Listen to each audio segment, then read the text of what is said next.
একদিন এক গরিব বিড়াল অনেক খুঁজে খুঁজে খাবার না পেয়ে অবশেষে ডাস্টবিনে গেল। হঠাৎ করে সে ডাস্টবিনের ভেতরে আধা খাওয়া একটা তরমুজ পেল। ক্ষুধার্ত বিড়ালটা সেই তরমুজটা খেতে লাগল। ওদিকে কয়েকটা পয়সাওয়ালা বিড়াল দূর থেকে সব দেখছিল। তারা হেসে বলল, উহু, দেখো তো ওকে, ডাস্টবিনে পড়ে তরমুজ খাচ্ছে। সবাই মিলে হাসাহাসি করতে লাগল। কিন্তু গরিব বিড়ালটা কিছু বলল না, বরং তরমুজ খাওয়ার পর বুদ্ধি করে বীজগুলো আলাদা করে রাখল। তারপর একটি ছোট ফাঁকা জায়গায় সে তরমুজের বীজ রোপণ করল। দিন গেল, মাস গেল। গরিব বিড়ালটা প্রতিদিন সেই গাছের যত্ন নিত, পানি দিত, আগাছা পরিষ্কার করত, রোদ বৃষ্টিতে পাহারা দিত। ধীরে ধীরে গাছটা বড় হতে লাগল।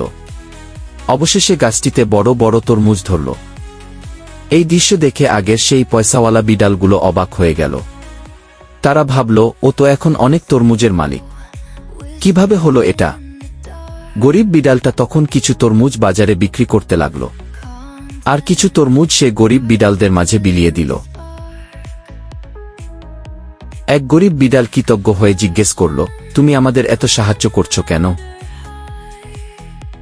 সে মুচকি হেসে বলল, আমি একসময় তোমাদের মতোই গরিব ছিলাম। আমি জানি না খেয়ে থাকা কেমন কষ্টের। তাই আমি চাই আমার মতো কেউ আর ডাস্টবিনে খাবার খুঁজতে না যাক।